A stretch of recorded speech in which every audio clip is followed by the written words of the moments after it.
सभी विद्यार्थियों को नमस्कार। आज की इकोनॉमिक्स की तीसरी क्लास लेके मैं धर्मवीर राव आपके सामने आया हूँ। तो आज जो है हम सभी बच्चे आप सभी विद्यार्थी जो हैं जल्दी से जल्दी जुड़ने का प्रयास करें।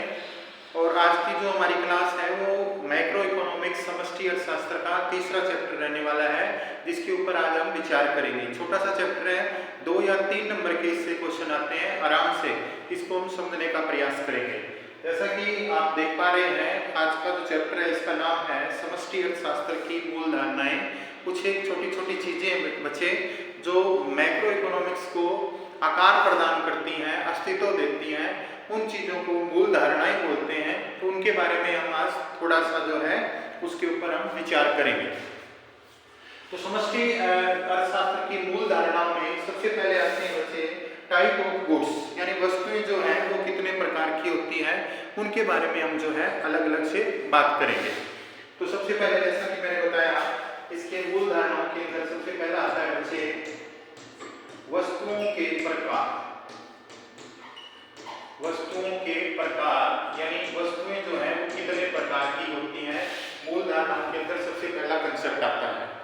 तो सापेक्ष रूप से देखा जाए अर्थशास्त्र की दृष्टि से जो वस्तुओं के जो प्रकार हैं वो मुख्य रूप से जो प्रकार पाए जाते हैं, उन प्रकारों के बारे में हम थोड़ा थोड़ा जो है यहाँ पे आज डिस्कस करेंगे। तो सबसे पहले जो बच्चे वस्तुओं के प्रकार है उसको हम बोलते हैं अंतिम वस्तु। लास्ट कोर्स बोलते हैं जिसको अंतिम वस्तु। क्या होती है बच्चे? अंतिम वस्तु का मतलब है जैसे कोई भी 2 प्रकार की वस्तु बताई जाती है इकोनॉमिक्स में, एक मध्यवर्ती होती है, एक अंतिम वस्तु। तो अंतिम वस्तु का यहाँ पर अर्थ लगाया जाता है जो वस्तु उत्पादन जो प्रक्रिया है, यानी जो प्रोडक्शन प्रोसेस है, उससे क्या होती है बच्चे, बाहर होती है और जिसका आगे और कोई उत्पादन नहीं किया जाना, ऐसी वस्तु को हम कौन सी वस्तु बोलेंगे? लास्ट गुड्स यानी अंतिम वस्तु। परिभाषा लिखता हूं, वह वस्तु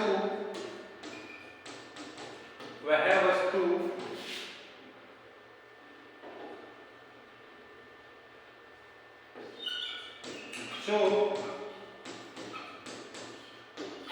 उत्पादन प्रक्रिया से बाहर होती है, उत्पादन प्रक्रिया से बाहर होती है, ऐसी वस्तु को कौन सी वस्तु बोलेंगे बच्चे?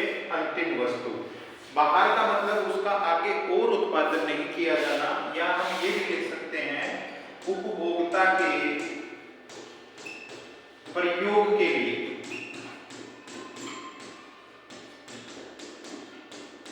क्या होती है बेटा? तैयार होती है, ऐसी वस्तुओं को हम जो है अंतिम वस्तु बोलते हैं, जिनका आगे किसी भी और वस्तु के उत्पादन में प्रयोग नहीं किया जाना और हमारे प्रयोग के लिए तैयार होती है। तो ऐसी वस्तु को अंतिम वस्तु कहा जाता है।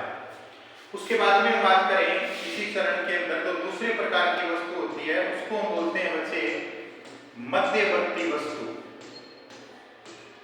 कौन सी वस्तु? मध्यवर्ती वस्तु। मध्य का मतलब बीच होता है, और इसको याद रखने के लिए रखेंगे हम, जैसे रॉ मटेरियल बोलते हैं बच्चे कच्चा माल, यानी जिस वस्तु का प्रयोग कच्चे माल के रूप में किया जाता है। कच्चा माल क्या होता है? हमने कपड़ा बनाया, उसके लिए कपास जो थी वो कच्चा माल। जैसे कपड़ा है, उसको बनाने के लिए कपास चाहिए बच्चे, जो कपास है वो कपड़े के लिए कच्चे माल का काम करेगी। चीनी है बच्चे, उसके लिए जो गन्ना है वो कच्चे माल का काम करेगा। तो यानी जिन वस्तुओं का आगे और उत्पादन किया जाना है, जो प्रोडक्शन उस मेथड के अंदर अभी अंदर है, उस वस्तु को मध्यवर्ती वस्तु बोलते हैं, जिनसे आगे और कोई उत्पादन किया जाना है, या जिस वस्तु का प्रयोग एज ए रॉ मटेरियल या कच्चे माल के रूप में जिस वस्तु का प्रयोग किया जाता है। परिभाषा में लिखेंगे जो वस्तुएं उत्पादन प्रक्रिया के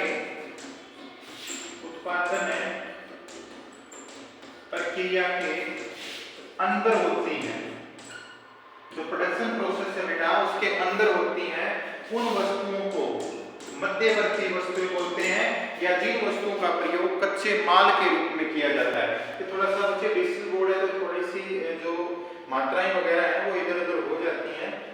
समझने का प्रयास करें। कुछ एक जो आ जाती है उन गलतियों को सुधार देता हूँ, फिर भी कोई दिक्कत होती है तो इसको थोड़ा समझने का प्रयास करें।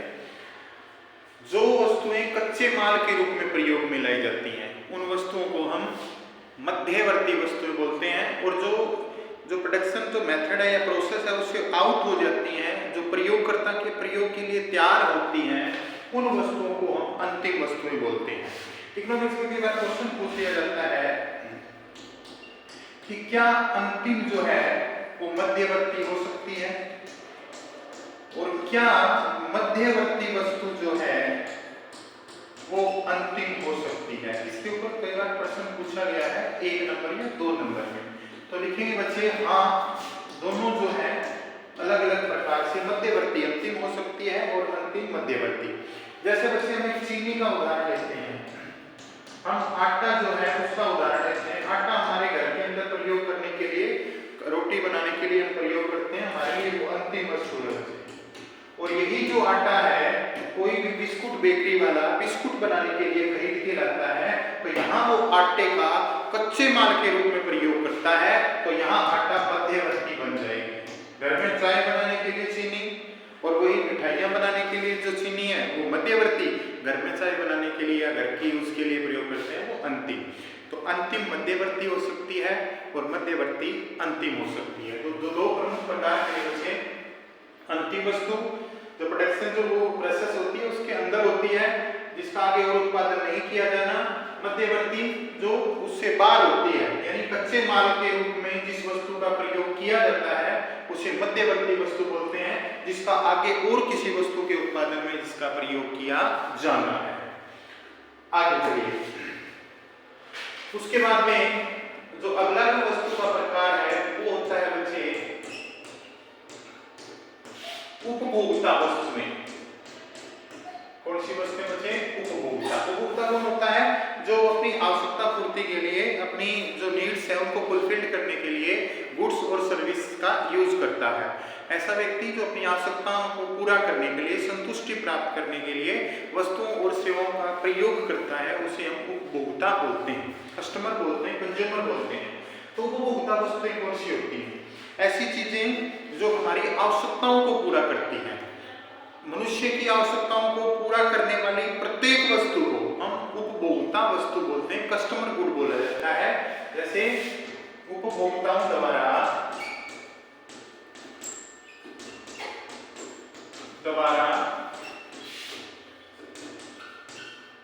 आवश्यकता पूर्ति हेतु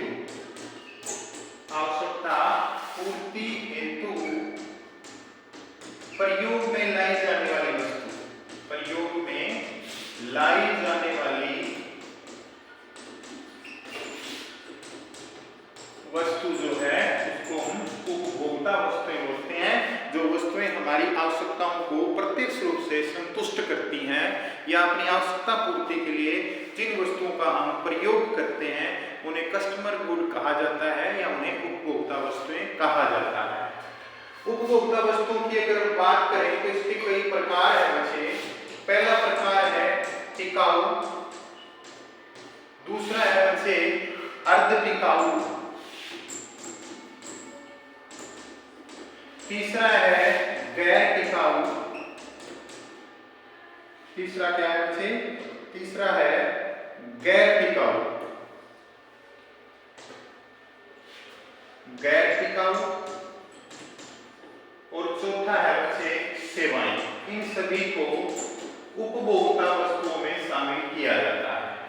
अगर हम इनकी बात करें, टिकाऊ जिनका जो मूल्य है, उनका जो कीमत है वो ज्यादा होती है और जिनका लंबे समय तक बार बार प्रयोग किया जाता है या जिनका प्रयोग लंबे टाइम तक बचे, इस टाइम तक है लंबे टाइम तक बार बार किया जाता है, और इनकी प्राइस भी, जैसे ट्रैक्टर है, कोई मशीन है या जिनका प्रयोग हम लंबे समय तक बार बार करते हैं, तो ऐसी वस्तुओं को हम टिकाऊ वस्तुओं की श्रेणियों में डालते हैं। अर्ध टिकाऊ जिनका प्रयोग 1 या 2 साल के लिए बचे और इनकी जो कीमत है, इनका जो प्राइस है वो टिकाऊ वस्तुओं की अपेक्षा कम होता है। जैसे कपड़े और जूते हैं बेटा, जिनका प्रयोग 1 या 2 साल के लिए किया जाता है, तो ऐसी वस्तुओं को अर्ध अर्ध टिकाऊ वस्तुओं की श्रेणी में अति टिकाऊ इसके अंदर डाला जाता है। नाशवान वस्तुएं होती हैं बच्चे जिनका प्रयोग केवल एक बार, खाने पीने की जो वस्तुएं हैं उनका केवल एक बार प्रयोग करते हैं। अगर उनकी कीमत की बात की जाए तो जो अर्ध टिकाऊ वस्तुएं होती हैं उनकी अपेक्षा इनकी कीमत कम होती है। सेवाएं आप जानते हो बेटा, जिनको प्रत्यक्ष रूप से देखा नहीं जा सकता, केवल महसूस किया जा सकता है। ये सारी जो चीजें हैं, ये चारों जो प्रकार हैं वो उपभोक्ता वस्तुओं के प्रकार हैं। तो हमारी आवश्यकता पूर्ति के लिए जिन भी वस्तुओं का प्रयोग किया जाता है उन वस्तुओं को उपभोक्ता वस्तुएं बोलते हैं। और जो इकोनॉमिक्स के अंदर उपभोक्ता वस्तुएं चार प्रकार की बताई गई, टिकाऊ, अर्ध टिकाऊ, गैर टिकाऊ और सेवाएं। उसके बाद में अगला जो वस्तु का प्रकार है बच्चे वो होता है पूंजीगत वस्तु। कौन सी वस्तु है? पूंजीगत वस्तु या पूंजीगत वस्तुएं। पूंजीगत वस्तुएं कौन सी होती हैं? जिन वस्तुओं का प्रयोग उत्पादन करने के लिए किया जाता है। क्या करने के लिए? उत्पादन करने के लिए जिन वस्तुओं का प्रयोग किया जाता है उन वस्तुओं को पूंजीगत वस्तुएं कहा जाता है। यानी मशीन है बच्चे, प्लाट है, जिसको जमीन, यानी ये चीजें ऐसी हैं जिनका उत्पादन प्रक्रिया में बार-बार, ट्रैक्टर है, बार-बार इन चीजों का प्रयोग हम पैसा कमाने के लिए, उत्पादन करने के लिए करते हैं और लंबे समय तक ये हमारा साथ देती है। पैसा कमाने के लिए जिन वस्तुओं का प्रयोग किया जाता है उन वस्तुओं को पूंजीगत वस्तुएं कहते हैं। यहाँ पर भी वो प्रश्न आ जाता है बच्चे, क्या पूंजीगत उपभोक्ता हो सकती है? क्या उपभोक्ता पूंजीगत हो सकती है? तो इसके अंदर भी लिखेंगे हाँ, उपभोक्ता पूंजीगत हो सकती है और पूंजीगत उपभोक्ता। आपने इकोनॉमिक्स की बुक खरीद रखी है बच्चे, आपकी आवश्यकताओं को पूरा करके आपको पढ़ना है, ज्ञान लेना है, उसको पढ़ के आप ज्ञान प्राप्त कर रहे हैं। मैंने इकोनॉमिक्स की बुक ले रखी है ट्यूशन पढ़ाने के लिए, पैसा कमा रहा हूँ, मेरे लिए पूंजीगत हो जाएगी और आप अपनी आवश्यकताएं पूरी करें, आपके लिए उपभोक्ता हो जाएगी। तो पूंजीगत उपभोक्ता हो सकती है और उपभोक्ता पूंजीगत हो सकती है। ये वस्तुओं के चार प्रकार थे। इस चैप्टर के अंदर अगली जो चीज है बेटा, सुना भी आपने, निवेश, जिसको इन्वेस्टमेंट बोलते हैं। निवेश किसे कहते हैं? निवेश की परिभाषा क्या है? तो आपको बताऊं कि अगर शाब्दिक अर्थों में इकोनॉमिक्स नहीं पढ़ रहे होते तो साधारणतः निवेश का मतलब होता है धन कमाने के लिए धन लगाना या पैसा कमाने के लिए पैसा लगाना, इन्वेस्टमेंट करना, यानी निवेश कहलाता है। लेकिन इकोनॉमिक्स के अंदर निवेश का अर्थ क्या होता है? पहले पार्ट की इंट्रोडक्शन में भी बताया था मैंने, पूंजी के स्टॉक में वृद्धि, पूंजी के स्टॉक में वृद्धि जो है वो निवेश कहलाता है। पूंजी का मतलब हम बता चुके हैं कि जो स्थायी परिसंपत्तियां जिनका उत्पादन करने के लिए बार बार प्रयोग किया जाता है उनको हम पूंजी बोलते हैं। और ऐसी चीजों के स्टॉक में, भंडार में वृद्धि करेंगे उस प्रक्रिया को हम निवेश बोलते हैं। निकालने का जो सूत्र है बच्चे, वर्ष के अंत में स्टॉक घटा वर्ष के प्रारंभ में स्टॉक।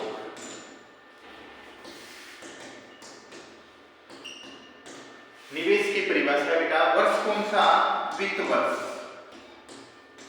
वित्त वर्ष कब से कब तक होता है? बहुत बार जिक्र कर चुके हैं, 1 अप्रैल से 31 मार्च के बीच का जो समय होता है उसे एक वित्त वर्ष बोलते हैं। तो वर्ष के अंत में स्टॉक घटा वर्ष के प्रारंभ में स्टॉक, वित्त वर्ष। यानी पूंजी का जितना भी स्टॉक उसके अंदर हम वृद्धि करेंगे, उस वृद्धि को निकालेंगे। सूत्र बताया, अंत में स्टॉक और वर्ष के प्रारंभ में स्टॉक। यानी 1 अप्रैल को जो हमारे पास पूंजीगत चीजें थी और 31 मार्च को जो हमारे पास चीजें बन गई, दोनों का जो अंतर है उसे हम क्या बोलेंगे बेटा? निवेश बोलेंगे। एक स्कूल के लिए जो उसकी बसें हैं वो उसकी पूंजी है। 1 अप्रैल को स्कूल खुला, हमारे स्कूल के पास 2 बसें थी और 31 मार्च आते आते बचे हमारे पास 5 बसें हो गई। तो 5 में से 2 गए, 3 जो बसें हैं बचे, हमारा जो क्या है वो निवेश है। पूंजी के स्टॉक में वृद्धि, पूंजी वो चीजें होती हैं जो उत्पादन प्रक्रिया में बार बार हमारा सहयोग करती हैं। तो उसके स्टॉक में जब हम वृद्धि करेंगे तो उसे निवेश कहा जाता है। और जो स्टॉक में वृद्धि निकालने का सूत्र है, वर्ष के अंत में लास्ट में जो हमारे पास स्टॉक पड़ा है और जब हमने स्टार्ट किया था तब स्टॉक था, दोनों का अंतर। और वर्ष कौन सा बचे? वित्त वर्ष। जो इसका अवधि होती है 1 अप्रैल से 31 मार्च के बीच का जो टाइम होता है उसे हम वित्त वर्ष बोलते हैं। उसके बाद में देखिए बच्चे, निवेश कितने प्रकार का होता है? कई बार क्वेश्चन पूछा जाता है निवेश के प्रकार, निवेश कितने प्रकार का होता है?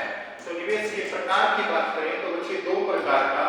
पहला है स्थिर निवेश, निवेश की कुल मात्रा उसको हम स्थिर निवेश बोलते हैं। और दूसरा होता है बच्चे माल सूची निवेश, माल सूची निवेश। माल सूची निवेश की बात करें तो इसके अंदर 3 चीजें शामिल की जाती हैं बच्चे। पहला है त्याग वस्तुएं बिना बिकी, बेटा जिनको भी बाजार में नहीं उतारा है, सप्लाई के तौर पर, पूर्ति के तौर पर नहीं उतारा है, बिना बिकी। दूसरी है बच्चे अर्ध त्याग वस्तुएं। तो अर्ध त्याग वस्तुएं जो प्रोडक्शन प्रोसेस है उसके अंदर है बेटा, उनको अर्ध त्याग वस्तुएं बोलते हैं, जिनका भी पूरा निर्माण नहीं हुआ है। और तीसरा है बेटा, जैसे मैंने बताया, कच्चा माल। ये बेटा माल सूची निवेश में आता है। और इसका लाभ तब होता है जब अचानक से डिमांड बढ़ जाती है तो इन चीजों को बाजार में उतारा जा सकता है, वहां इसका लाभ है। लेकिन ये सारी चीजें जब बिना बिकी रह जाती हैं, इसको हम अनचा स्टॉक बोलते हैं बेटा। कौन सा स्टॉक है? अनचा स्टॉक। और जो यानी हमने नहीं चाहा था कि इतनी चीजें बिना बिकी रह जाए, इसलिए अनचा स्टॉक जो है बेटा वो हमेशा हानि को प्रकट करता है। लेकिन अगर आपसे पूछ लिया जाए कि स्थिर निवेश का क्या महत्व है, निवेश का महत्व बहुत ज्यादा है बच्चे, क्योंकि निवेश का बढ़ना बेटा उत्पादन का बढ़ना, और उत्पादन का बढ़ना रोजगार का बढ़ना, और रोजगार का बढ़ना बेटा आय का बढ़ना, और आय का बढ़ना देश का कौन सा विकास है? आर्थिक विकास। यानी निवेश का बहुत ज्यादा महत्व है। लेकिन कई बार जो है माल सूची निवेश जब ज्यादा रह जाता है, यानी ये वस्तुएं बिना बिकी रह जाती हैं, आगे ये किसी भी प्रकार से यूज में नहीं आती, तो ऐसी स्थिति को अनचा स्टॉक बोलते हैं, जो हमेशा हानि को प्रकट करता है। इसको सारी चीजें मैंने आपको क्लियर करवा दी है, सारी आपने स्क्रीनशॉट भी ले लिए होंगे। और अगर कहीं किसी भी प्रकार की कोई दिक्कत आती है तो बच्चे जो है वीडियो को बैक करके आप देख सकते हैं। आज का ये चैप्टर बेटा, इसके अंदर यही मुख्य बातें थी। फिर भी कोई भी चीज समझ में नहीं आई तो आप व्यक्तिगत रूप से मुझे पूछ सकते हैं। हमसे जुड़ने के लिए बहुत बहुत धन्यवाद। चैनल को सब्सक्राइब कर लीजिए ताकि आने वाली वीडियो का नोटिफिकेशन आपके पास तुरंत आ जाए। धन्यवाद।